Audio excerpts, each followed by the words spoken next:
माननीय परराष्ट्र मन्त्री नारायण प्रकाश साउदलाई परराष्ट्र मन्त्रालय सम्बन्धी विनियोजन शीर्षकहरूमाथिको छलफलमा उठेका प्रश्नहरूको जवाब दिन समय उपलब्ध गराउँछु।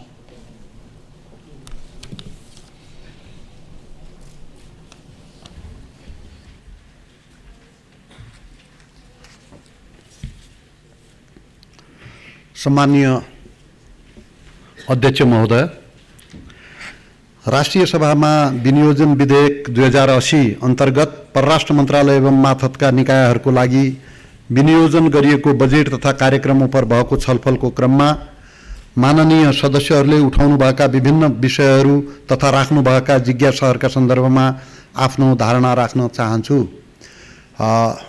यो सम्मानित सदनमा माननीय विमला पौडेल राई, माननीय जितेन्द्र देव र माननीय रमेशजङ रायमाझीले परराष्ट्र मन्त्रालयका सन्दर्भमा पनि गम्भीर किसिमले विभिन्न मुद्दाहरू चाहिँ उठाउनु भएको थियो। उहाँहरूलाई यसमा भाग लिनु भएकोमा म आफ्नो तर्फबाट हार्दिक धन्यवाद दिन चाहन्छु। परराष्ट्र नीति, नेपालको असंलग्न परराष्ट्र नीतिबाट नेपाल विचलित भएको हो कि भन्ने सन्दर्भमा पनि चाहिँ यहाँ कुरा उठेको थियो। परराष्ट्र नीति सञ्चालनका मूलभूत आधार नेपालको संविधानले निर्दिष्ट गरेको छ र असंलग्नताका ती आधारहरूमध्ये एक प्रमुख आधार, असंलग्नता ती आधारहरूमध्ये एक प्रमुख आधार रहिआएको छ। नेपालको सार्वभौमिक समानता, पारस्परिक सम्मान र लाभका आधारमा छिमेकी लगायत अन्य मुलुकसँग सम्बन्धलाई सुदृढ र विस्तार गर्दै आएको छ। गुण र दोषका आधारमा अन्तर्राष्ट्रिय मुद्दामा स्वतन्त्र धारणा बनाउने, मतदान गर्ने तथा अन्तर्राष्ट्रिय सम्बन्धलाई न्यायपूर्ण, निष्पक्ष, उत्तरदायी र सहयोगात्मक बनाउने दिशामा नेपालको कूटनीतिक प्रयास उन्मुख छ। नेपालको स्वतन्त्र, सन्तुलित, निष्पक्ष र वस्तुनिष्ठ दृष्टिकोणका कारण विश्व जगतमा विश्वसनीयता र सम्मान आर्जन हुन सकेको छ। हालै मात्र पनि 3 देखि 6 जुलाई 2023 मा अजरबैजानको बाकुमा सम्पन्न नन अलाइनमेन्ट मुभमेन्टको मन्त्रीस्तरीय बैठकमा भाग लिएर म गत हप्ता मात्र स्वदेश फर्केको छु। उक्त बैठकलाई सम्बोधन गर्ने क्रममा मैले बदलिदो अन्तर्राष्ट्रिय परिवेशमा असंलग्न आन्दोलनको सान्दर्भिकता र महत्त्वलाई थप उजागर गर्न सहकार्य गर्ने नेपाल सरकारको प्रतिबद्धता व्यक्त गरेको थिए। साथै हाल विश्वका जल्दाबल्दा राजनैतिक तथा आर्थिक मुद्दाको समाधानका लागि असंलग्न आन्दोलनमा आबद्ध सदस्य राष्ट्रहरूको ऐक्यबद्धता र सहकार्यमा जोड दिएको थिए। तसर्थ असंलग्न परराष्ट्र नीतिको अवलम्बनतर्फ नेपालको प्रतिबद्धता अटुट रहेको स्पष्ट पार्न चाहन्छु। नेपाल सरकारबाट 2077 कार्तिक 7 मा स्वीकृत परराष्ट्र नीति 2077 को सोही वर्षको मङ्सिर महिनामा परराष्ट्र मन्त्रालयले सार्वजनिक गरेको र सोको प्रति मन्त्रालयको वेबसाइटमा समेत उपलब्ध रहेको छ। परराष्ट्र नीति 2077 का सम्बन्धमा नीति अध्ययन प्रतिष्ठानबाट मन्त्रालयलाई पृष्ठपोषण प्राप्त भएको छ। परराष्ट्र नीति 2077 मा उल्लेख भएको व्यवस्था बमोजिम नेपाल सरकारले आवश्यकता अनुसार यस नीतिको पुनरावलोकन वा परिमार्जन गर्दै आवश्यकता अनुरूप नयाँ निर्माण गर्नेछ। बीआरआई सम्झौता अनुरूप कार्यान्वयन नभएको सम्बन्धमा नेपाल र चीन बीच 2017 मा बीआरआई सम्बन्धी सम्झौता पत्रमा हस्ताक्षर भएको हो। सोही अनुसार दुई देशको बीच बीआरआई कार्यान्वयन योजनामा छलफल जारी रहेको छ। चीन का तत्कालीन स्टेट काउन्सिलर एवं परराष्ट्र मंत्री वांग यी यो मार्च 2022 में संपन्न नेपाल भ्रमणमा हस्ताक्षर भए अनुसार केरुङ काठमाडौँ रेलवे को संभाव्यता अध्ययन तथा दुई देश बीच अंतर्देशीय विद्युत प्रसारण लाइन को संभाव्यता अध्ययन भइरहेको छ। राजदूत नियुक्तिका सम्बन्धमा हाल स्थायी नियोग न्यूयोर्क तथा Geneva, Canada, France, Thailand, UAE र कुवेत गरी 7 स्थानमा राजदूत पद रिक्त रहेको छ। राजदूतको नियुक्तिमा नेपाल सरकारले परराष्ट्र भित्रबाट 50% र परराष्ट्र बाहिरबाट 50% गर्ने हाम्रो कार्यविधिको प्रावधान छ र सोही कार्यविधि अनुसार नियुक्त गर्ने सम्बन्धमा उच्च तहमा छलफल भइरहेको छ र यो प्रक्रिया अब तत्कालै टुङ्गिनेछ भन्ने म विश्वास दिलाउन चाहन्छु। अध्यक्षज्यूको रसिया भ्रमणका भ्रमणमा भएका सहमतिका विषयमा परराष्ट्र मन्त्रालयबाट समन्वय र सहजीकरण नभएको सम्बन्धमा पनि चाहिँ यहाँ प्रश्न उठेको छ। सम्माननीय अध्यक्षज्यूको रसिया भ्रमणका अवसरमा भएको कुराकानीका आधारमा सङ्घीय संसद सचिवालय र पूर्वाधार शिक्षा तथा र स्वास्थ्य सम्बद्ध मन्त्रालयबाट परराष्ट्र मन्त्रालयमा पत्राचारहरू प्राप्त भएका छन्। यस विषयमा म आफैले नेपालका लागि रसियाका राजदूतलाई मन्त्रालयमा बोलाएर ती प्रस्तावहरूका विषयमा विस्तृत विवरण माग गरेको छु। राजदूतले मस्कोसँग समन्वय गरी थप विवरण उपलब्ध गराउने जानकारी गराउनु भएको छ। त्यसैगरी परराष्ट्र मन्त्रालयको सम्बन्धित महाशाखाबाट पनि रसियन राजदूतावासमा आफ्ना समकक्षीसँग कुराकानी भइरहेको छ। तसर्थ यस विषयमा हाल रसियन पक्षबाट थप विवरणको प्रतीक्षा भइरहेको अवस्था म स्पष्ट पार्न चाहन्छु।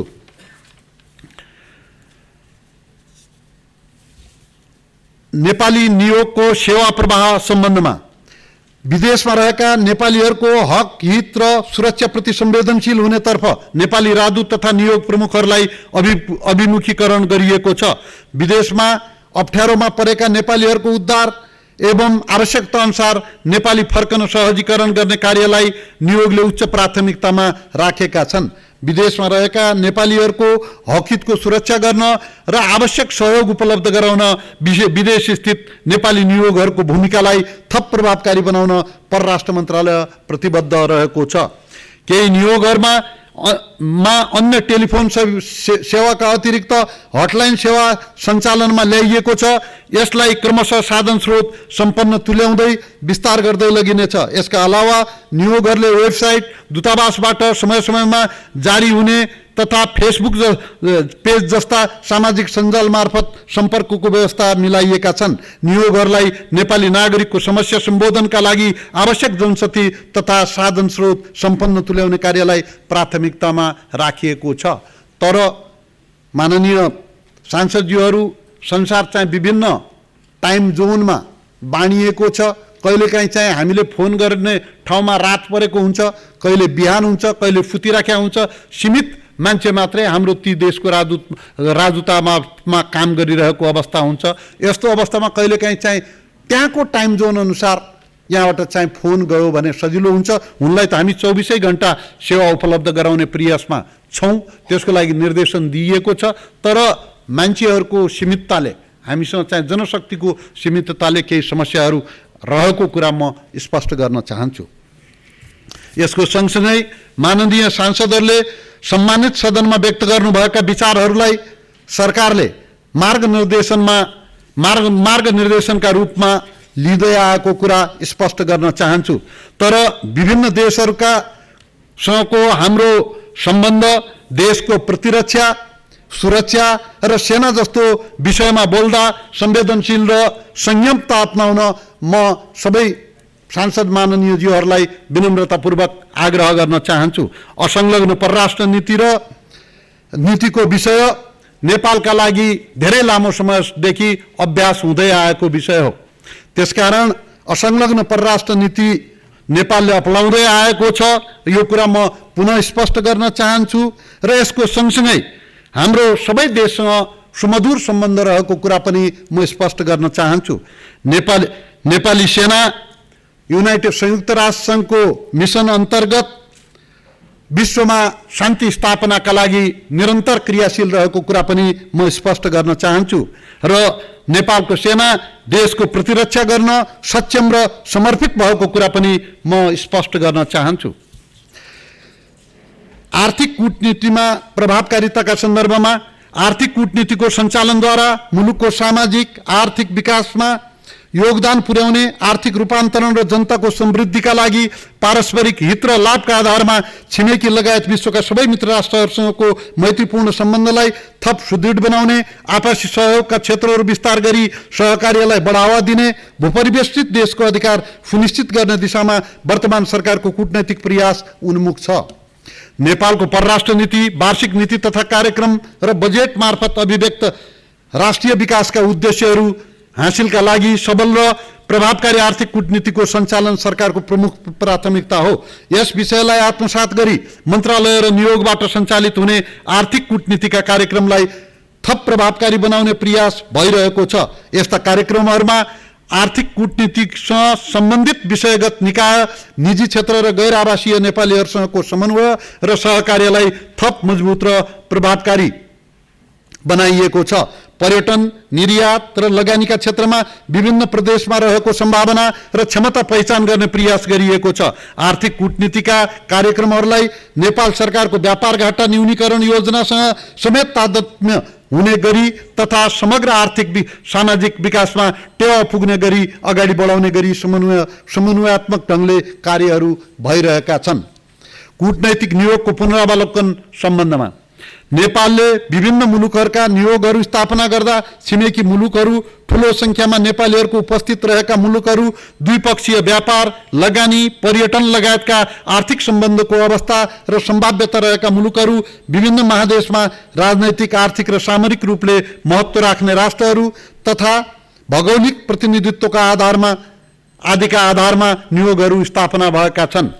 परराष्ट्र नीति सम्बन्धमा विभिन्न समयमा गठन भएका उच्च स्तरीय कार्यदलहरूबाट गरिएका अध्ययनबाट प्राप्त सुझावलाई क्रमशः कार्यान्वयन गर्दै लगिएको छ। समावेशिताको विषय नेपाल सरकारले लिएको समावेशिताको नीतिका फलस्वरूप परराष्ट्र मन्त्रालयको जनशक्ति पनि क्रमशः समावेशी हुँदै गएको छ।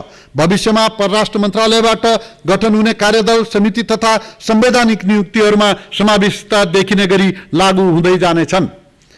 विदेशमा मृत्यु भएका सब व्यवस्थापनको सम्बन्धमा श्रम मन्त्रालयको सन्दर्भ नेपालीहरूको विदेशमा विविध कारणले हुने मृत्युको सम्बन्धमा उक्त मुलुकको कानुन बमोजिम प्रहरी अनुसन्धान तथा न्यायिक निरूपणमा केही समय लाग्ने भएकोले नेपाली नियोगले सब तत्काल पठाउने अवस्था नहुन सक्दछ।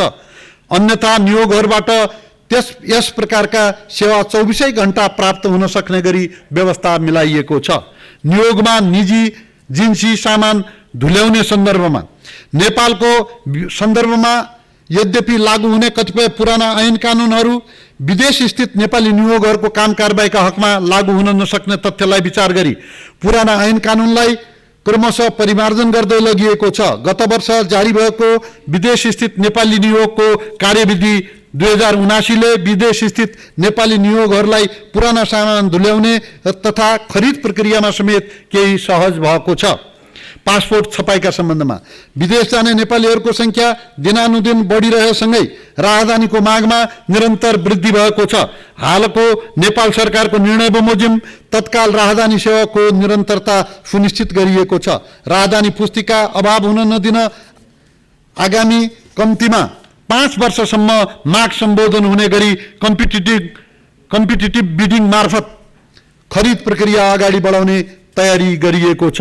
अन्त्यमा माननीय सदस्यज्यूहरूबाट प्राप्त रचनात्मक सुझावका लागि हार्दिक आभार प्रकट गर्दै बजेट कटौतीको प्रस्ताव राख्नुहुने माननीय सदस्यहरूलाई आफ्नो प्रस्ताव फिर्ता लिन आग्रह गर्दै म आफ्नो भनाइ समाप्त गर्न चाहन्छु।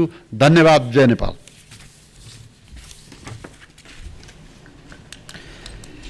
माननीय सदस्यहरू, माननीय परराष्ट्र मन्त्री नारायण प्रकाश साउदले दिनुभएको जवाफका सम्बन्धमा स्पष्टीकरण माग गर्न चाहनुहुने माननीय सदस्यहरूलाई समय उपलब्ध गराउँछु। विनियोजन विधेयक अन्तर्गत सम्बन्धित मन्त्रालयको विनियोजन शीर्षकहरूमाथिको छलफलमा भाग लिनुभएका माननीय सदस्यले मात्र स्पष्टीकरण माग गर्न पाउनुहुने बेहोरा जानकारी गराउँछु। स्पष्टीकरण माग गर्न चाहनुहुने प्रत्येक माननीय सदस्यलाई 1 मिनेटको समय निर्धारण गरेको छु। माननीय डाक्टर बिमला राई पौड्याल। सम्माननीय अध्यक्षज्यू, पहिलो कुरा त म परराष्ट्र मन्त्रीज्यूलाई हार्दिक आभार व्यक्त गर्न चाहन्छु, धन्यवाद दिन चाहन्छु। धेरै राम्रोसँग उहाँले हाम्रा कन्सर्नहरू सुनेर त्यसको राम्रोसँग जवाफ दिनुभएको छ। धेरै सन्तोषजनक जवाफहरू पनि दिनुभएको छ। यसको लागि थुप्रै धन्यवाद दिन चाहन्छु।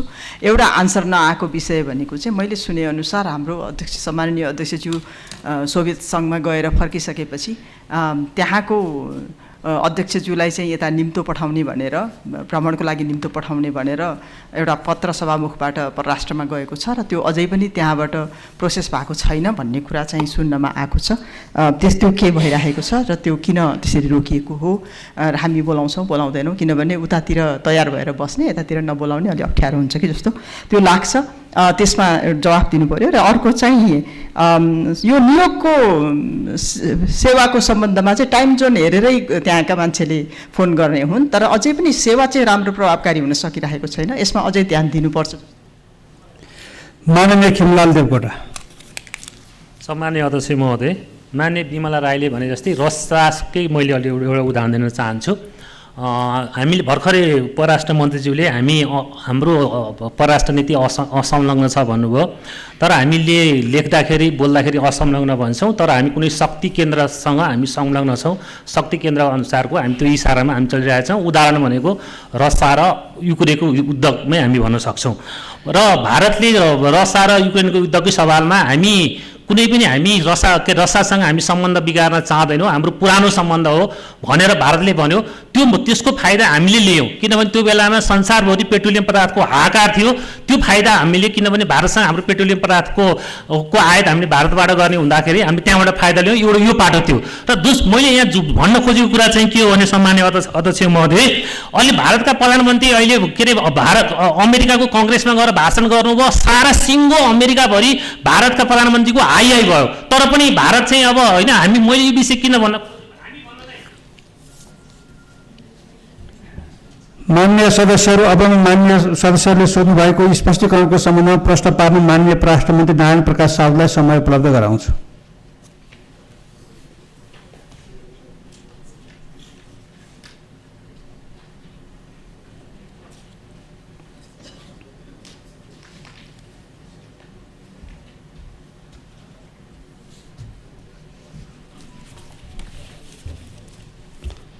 सम्माननीय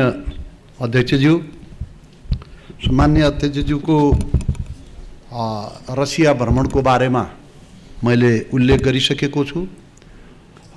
सम्माननीय अध्यक्षज्यूले रसिया भ्रमणको सिलसिलामा त्यहाँका सभामुखलाई आमन्त्रण गर्नुभएको छ र उहाँले नेपाल भ्रमणको बारेमा चाहिँ तिथिमिति तोक्ने बारेमा पत्राचार पनि भएको छ। त्यो सरकारको कन्सिडरेसनभित्र, छलफलभित्र, गृह कार्यभित्र रहेको हुनाले त्यो कुरा सरकारले चाहिँ आवश्यकताअनुसार अगाडि बढाउने कुरा म स्पष्ट गर्न चाहन्छु। र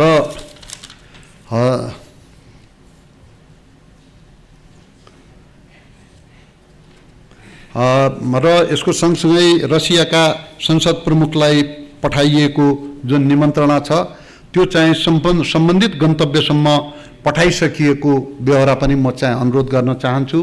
रसियासँग हाम्रो सम्बन्ध रहिआएको छ र हाम्रो सम्बन्ध राम्रो रहिआएको छ। अर्को सांसदजीले सोध्नु भएको थियो, त्यसमा सरकार चाहिँ ती सम्बन्धहरूलाई निरन्तरता दिन चाहन्छ।